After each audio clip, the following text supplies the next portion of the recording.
Yana mababuzo, babuzo, bumazonda. Ashihan kwase soshi o ya shihan shi. Ashihan kwafe soshi o ya shihan shi. Marina bami baba ashihan shi. Alino zekui alo ya shihan shi. Insho blandino dui bukete nya lebo. Picha mwe ho tashi sembi no go ho kinyima. Ashihan ke ya shoshi la. Ayela mimi la go mami wata. Ashihan ke wo ka fengwe wo betegu. Shimwa basa shi chokwa fafe ba kwa fe. Aye han ke aye oshila. Taku shimwa bono go sababu mate balo ebane. Shimwa bono na sababu mate balo. Ala bie bie te kwa nyofe make no shiwo. Ayo bobi la lo kese no ke. Bala malala ke yabuna lo woteta. Bala malala ke yabuna lo someche. Shimwa shimo ben shikwane okia koko. Aye zo mi shala shikia kefa. Demone wowo ajama tele kwa bobe ashino shino kama ba kwa boba kwa shi papa be shi kwa na maba kwala shi kwa na to be tolo be ye nya koko ti ya sete sasa buka don ya sete shino ipe koto mu fefela aka yi gesta be mu fefela ko finga to ashima ti mu fefela ni abanya ni bisien mu fefela awa ko mande mu fefela. Mi aba dans Léon, mon pépé là. Beke bien tout 18 ans et mon pépé là. Chinois et puis koto, mon pépé là. Achète ma touré, mon pépé là. Chouamoué, moi, comme a dit Achipa. A dit Ateya, nous a fait ça que. Chinois, va ça bien chiché. Bobo Gabé qui là. Voyano Daniel, voilà pour vous benji.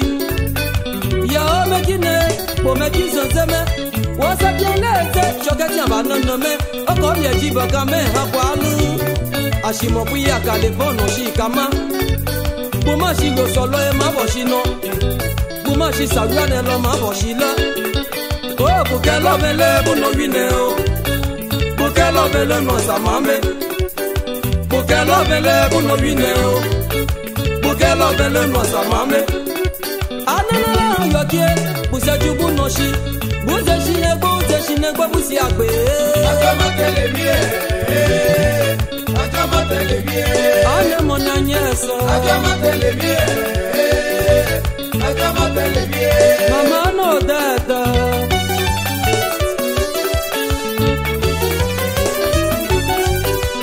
Ageme ashinoshi. Miaba no we boutique ashinoshi. Bani biasi ati mo bubata shame yowo. Oshi onori nebesi awo. Alabwe he oshinoshi. Capitaine ano roje shigba ponsa. Mebo ashizo emanele. Poporipo emanele. Obi manye chokobo beke peso emu rotia. Sabia baya ton lo shishi nane. Wa sabia se robon lobo mese se buji. Bobo kwe benji baza pepebe. Iya bwe ma wotepe oke gba. Ashishi wakine gote owo ba beke. Ayeshi wakine mwele owo ba beke. Ayeshi wakine sote owo ba beke. Oh buke lo vele buno wine o. Buke lo vele no samame. Bumo shomwe no fe we buno be buno wine. Bumo shomwe no fe me wi ashie me bupe. Ajama telemie. Ajama telemie. Mama abie ma. Ajama telemie. Ajama telemie. Omo shoma no fe we bono be bono wine. Omo shoma no fe kanyana shibono e. Ashie ashino shebo kama yene mabubu tere boma satele bwana e.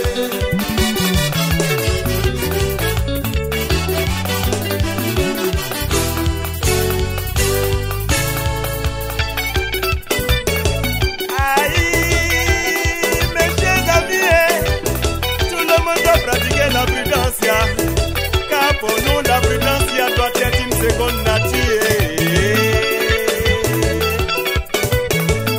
Dex Jean-Charles Koumukenji, Lydia Estelle Koumukenji, Dasi Emile Koumukenji, Yapi Stéphane Koumukenji, Ase Anatole Koumukenji, Chouangaï Thérèse Koumukenji. Y'a danger devant, y'a danger derrière.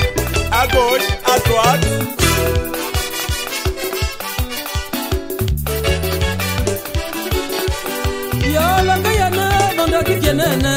j'étais au bas, mais pas si voyez pas. Oh, maintenant dans un lot, yashinoshi. Maintenant, il y a pas yoshi là. Duro shibaki ne lopa ashinoshi. Kamoshi baki ne lopa ashinoshi. Bejo mwe bokwa mupa, mama boso jipele. Bokwa bente pa ubo uzeno.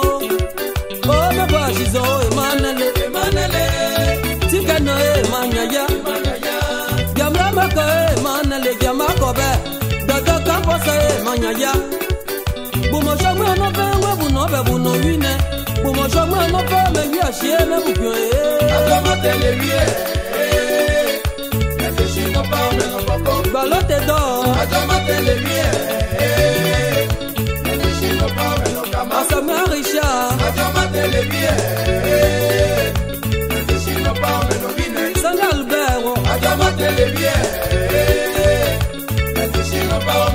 Achille Clément Atomate le vie. Ale Charles Atomate le vie. Ambovier Atomate le vie.